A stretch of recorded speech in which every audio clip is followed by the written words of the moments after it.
ये तुम रोकना, आपकी रोकने वाली।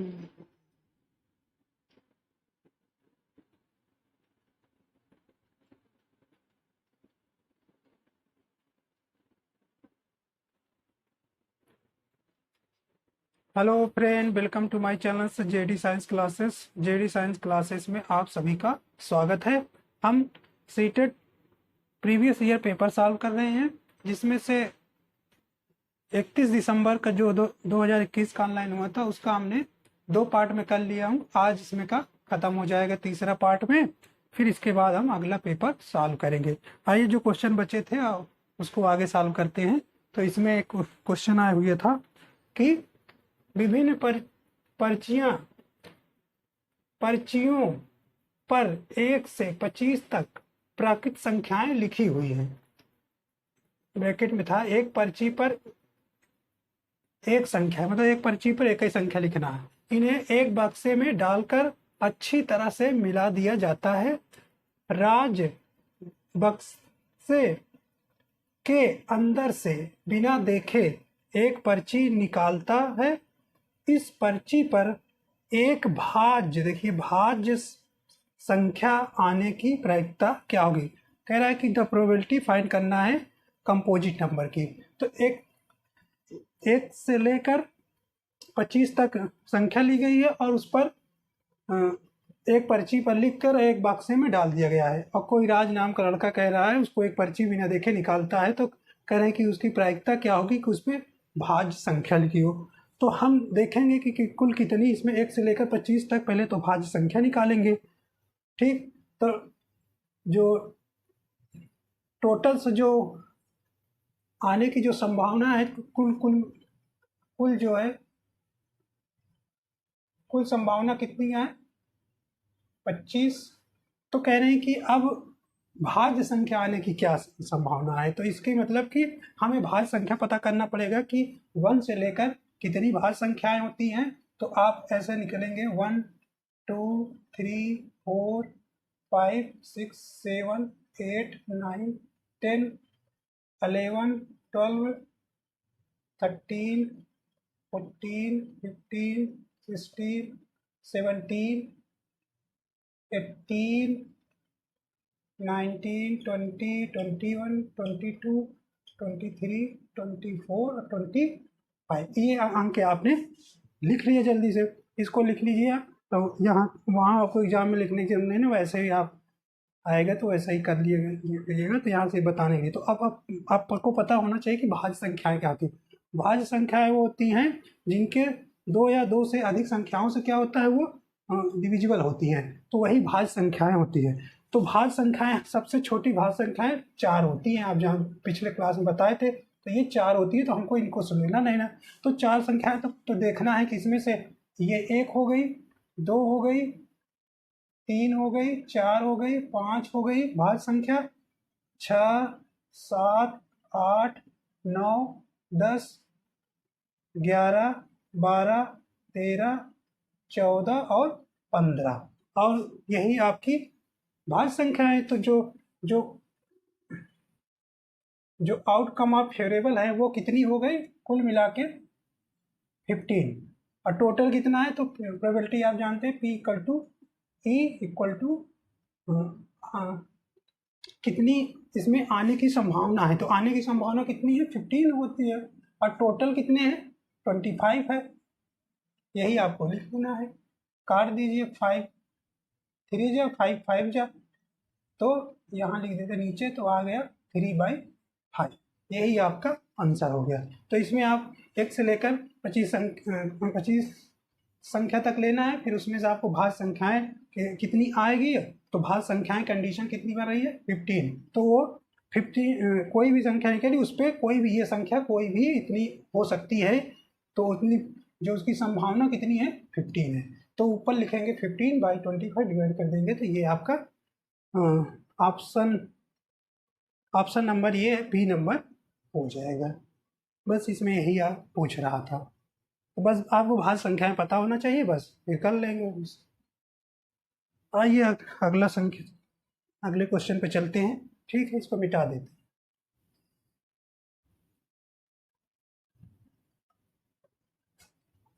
अब देखिए क्वेश्चन नंबर सेकेंड कह रहा है कि यदि AD एक समबाहु त्रिभुज ABC का एक शीर्ष लंब है तो 4AD² का मान किसके बराबर होगा? 3BC², 2BD², 3BD² या इसके बराबर होगा। तो ये जो कह रहा है पहले उसको आप फिगर बना लीजिए। कोई ट्रायंगल आप बनाइए।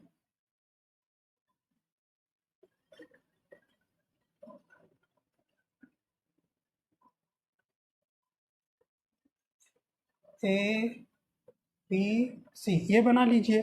फिर कह रहा है कि शीर्ष लंब, ये शीर्ष लंब बोलेंगे, शीर्ष लंब से AD जो है, AD क्या है? एक शीर्ष, और ये समबाहु त्रिभुज है, समबाहु त्रिभुज है। तो यहाँ से शीर्ष लंब डाल दीजिए, तो ये D हो गया। ये कह रहा है इतना हो गया, फिगर बन तैयार हो गया। अब हमको दिखाना है कि 4AD² इनमें से किसके बराबर होगा। भाई समबाहु त्रिभुज है, इक्विलैटरल ट्रायंगल है। इक्विलैटरल ट्रायंगल को आपको दिखाना है कि ये किसके बराबर, ऑप्शन में आपको ये दिया था। तो हम क्या करेंगे, इस ट्रायंगल्स को लेंगे कि AD² इक्वल टू लेंगे AC² माइनस का DC², माइनस का DC², क्योंकि ये 90 डिग्री में 90 डिग्री के सामने की क्या होती है, परपेंडिकुलर होती है, जिसे हाइपोटेनियस होते हैं, जिसे कर्ण बोलते हो। तो अब देखिए, तो हम क्या करेंगे, AC²। अब AC² के हम BC² लिख सकते हैं। क्यों? क्योंकि ये इक्विलैटरल ट्रायंगल कह रहे हैं, जितनी ई साइड है उतनी यह साइड हुई।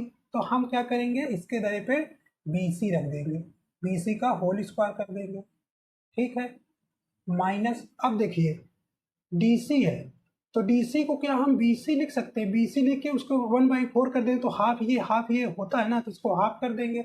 तो क्योंकि BD इक्वल टू BC, तो इसलिए हम यहाँ पे BC/2 का क्या कर देंगे, स्क्वायर हाफ कर देंगे। तो इसका हाफ होगा, ये पूरा ले रहे हैं, हमको ये आधा करना है, ये इसको डिवाइड करेंगे तो आधा हो जाएगा, क्योंकि ये आधा तभी फुल हो जाए।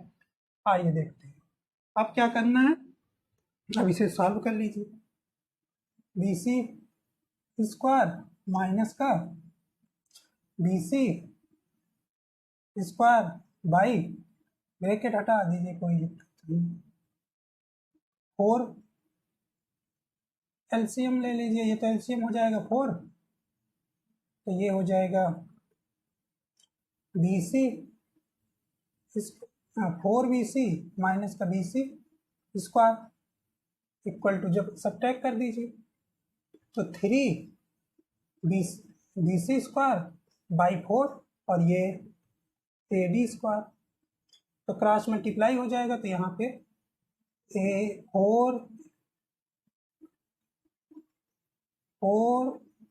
4AD² equal to 3BC²। तो ये ही आपका 4AD² आपको 3BC² आ जाएगा। 3BC², देखिए इसमें कौन सा ऑप्शन, पहला वाला ऑप्शन हो जाएगा।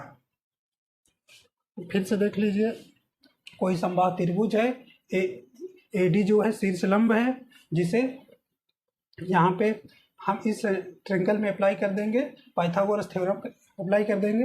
फिर AD² BC AC² minus DC² हो जाएगा।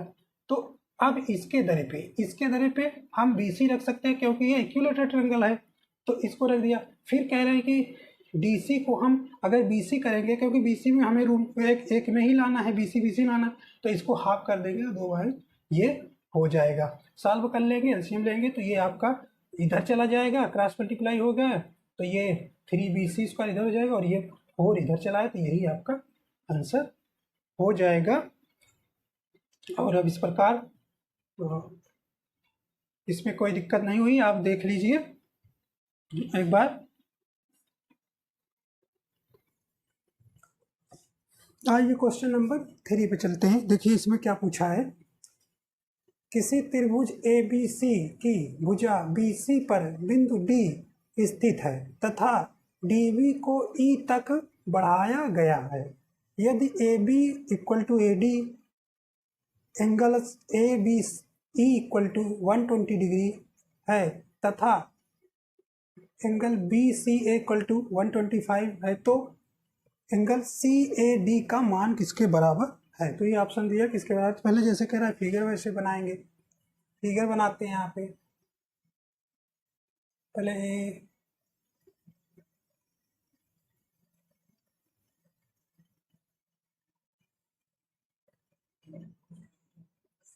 और थोड़ा बड़ा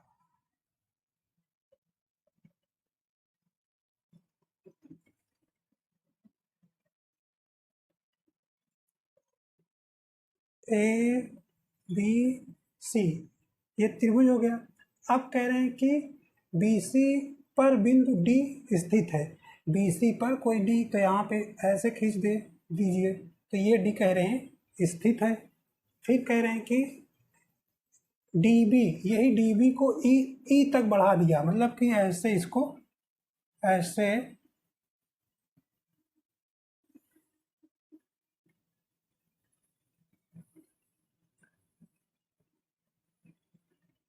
बढ़ा दिया गया है।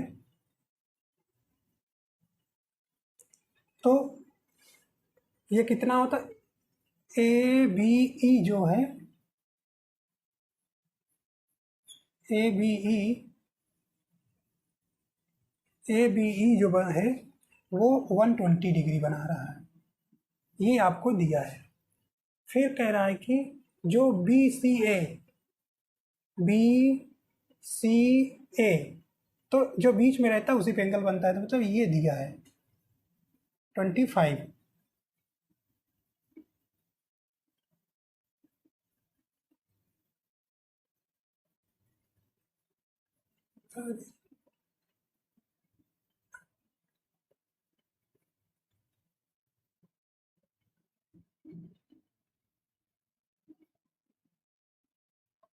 ट्वेंटी ये दिया है। अब हमको निकालना है, ये हमसे पूछा जा रहा है।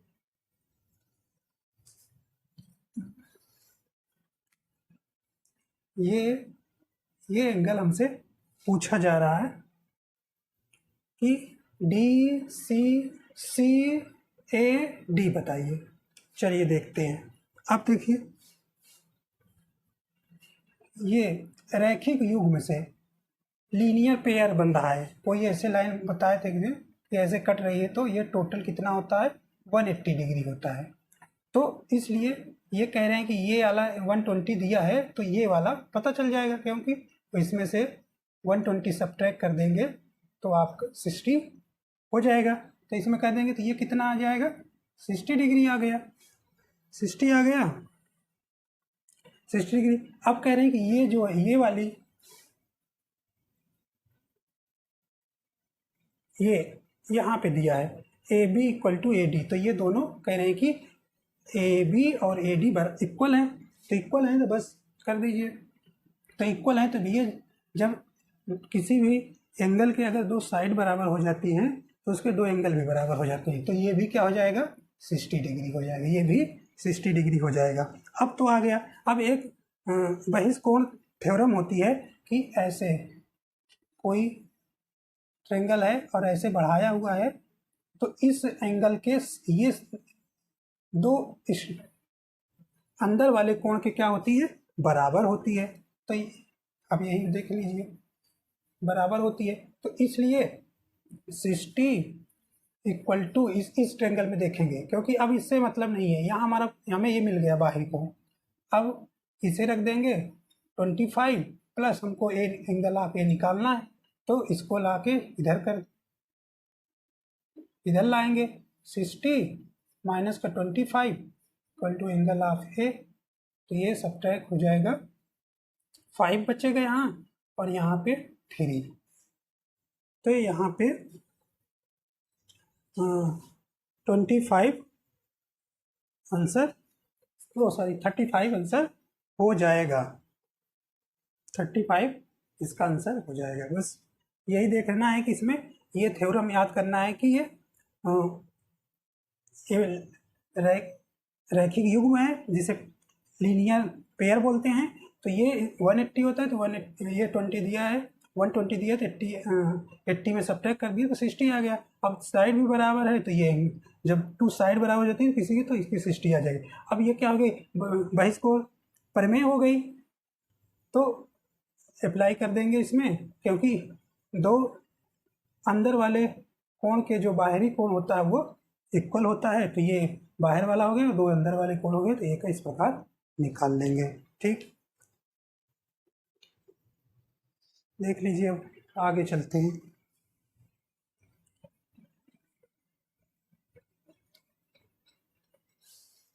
अगला क्वेश्चन है, कह रहे हैं कि समलंब आ गया, एक समलंब चतुर्भुज का क्षेत्रफल 512 सेमी स्क्वायर है, उसकी दो असमांतर भुजाओं की लंबाई इतना न है और समांतर भुजाओं के बीच की दूरी इतनी है, तो समलंब चतुर्भुज का परिमाप बताइए। चलो, आपकी एरिया दिया है और परिमाप हमें परिमाप निकालना है, तो ये ऐसे हो जाएगा कुछ।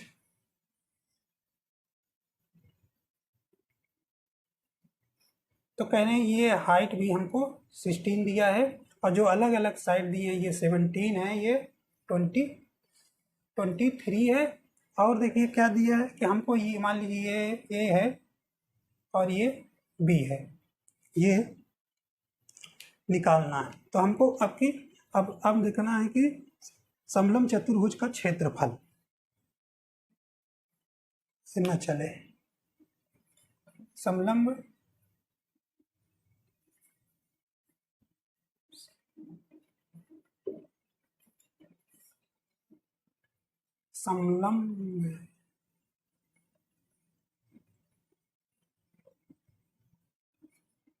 चतुर्भुज का क्षेत्रफल जो होता है 1/2 दोनों भुजाओं का सम ए प्लस बी समानांतर भुजाओं का इंटू हाइट होता है, ये फार्मूला होता है।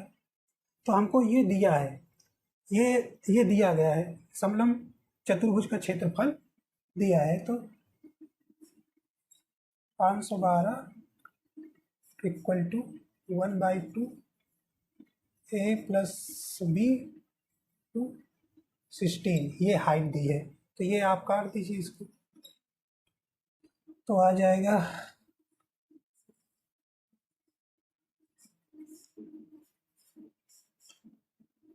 ए प्लस बी, समांतर भुजाएं निकल आएंगे।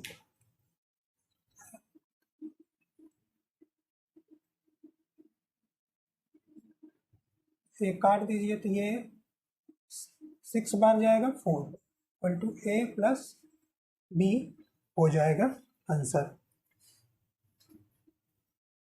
तो ए मतलब कि ये समांतर भुजाओं का जो ये समांतर भुजाओं का योग निकल आया।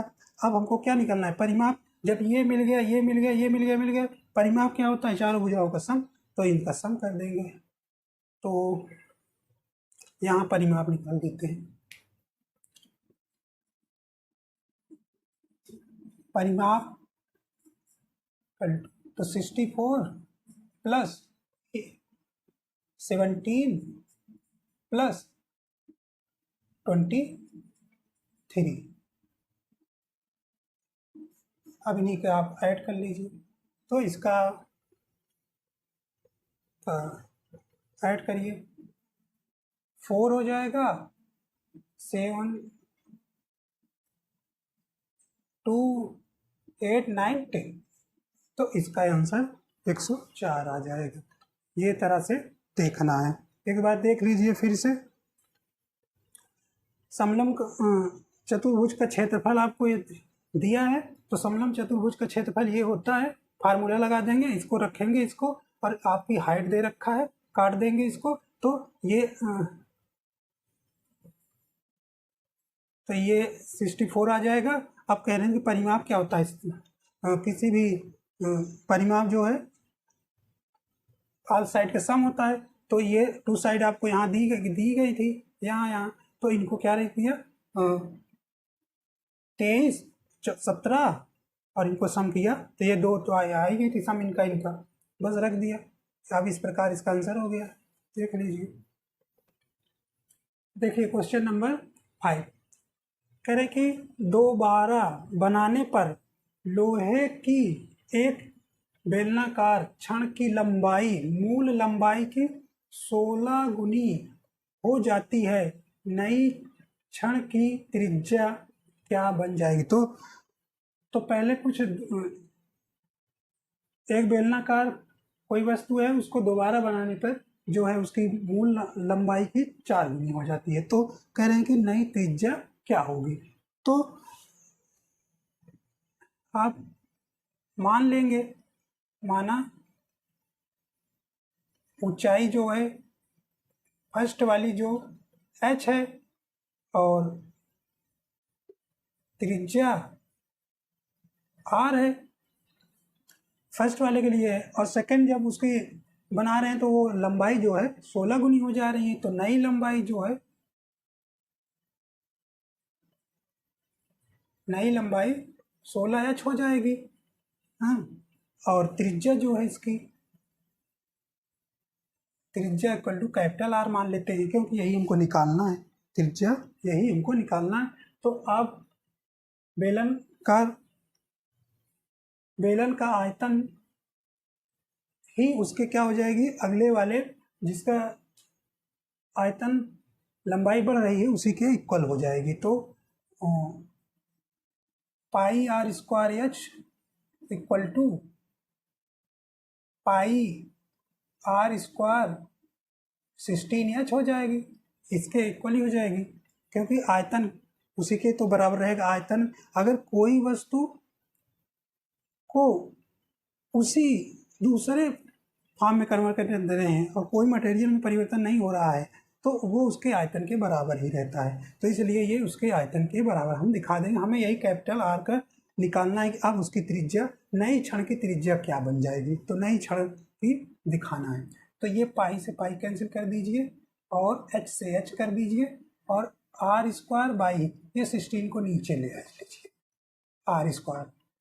अब ये जब इसके जाएगा तो ये ऐसे हो जाएगा, तो इधर हो जाएगा r square by 16 equal to r, तो ये निकल के आएगा r बाई 4, इतना निकल के आएगा। तो अब पूछ रहा है कि इसी ऑप्शन में हमको मिलाना है मूल क्षण की, जो मूल क्षण की 4 गुनी हो जाएगी, मूल क्षण की 1/4 गुनी हो जाएगी, मूल क्षण की 16 गुनी, ये ऐसे दिया है। तो देखिए मूल क्षण की कितनी है, 1/4, तो ये आंसर बी नंबर हो जाएगा, बी नंबर हो जाएगा। तो आशा करता हूँ ये आपको समझ में आ गए होंगे क्वेश्चन। तो अब इसमें जो 31 दिसंबर 2021 का ये था, ये पेपर 3 पार्ट में हमने करा दिया। अब जो अगला लेंगे, अब 1 जनवरी 2022 वाला पेपर कराएंगे अगले आने वाले वीडियो में। तो ऐसे ही बने रहिए हमारे चैनल पे और मैं आपको सारे पेपर सॉल्व करा दूंगा। प्रीवियस ईयर एग्ज़ाम आते आते सीटेट के जितने भी क्लास 6 से 8 तक जूनियर वाले हुए थे मैथ के, सारे क्वेश्चन हम करा देंगे। तो इस पेपर में लगभग 20 क्वेश्चन इस तरह आए थे और 10 क्वेश्चन आपके बाल संबंधित कुछ क्वेश्चन आए हुए थे। तो आप उसे देख लीजिएगा, अगर ये करेंगे तो उसमें से आपके क्वेश्चन जरूर फंसेंगे। अगर वीडियो पसंद आया तो ज़्यादा से ज़्यादा लाइक एंड सब्सक्राइब करिए और शेयर करिए। वीडियो देखने के लिए आपका बहुत बहुत धन्यवाद।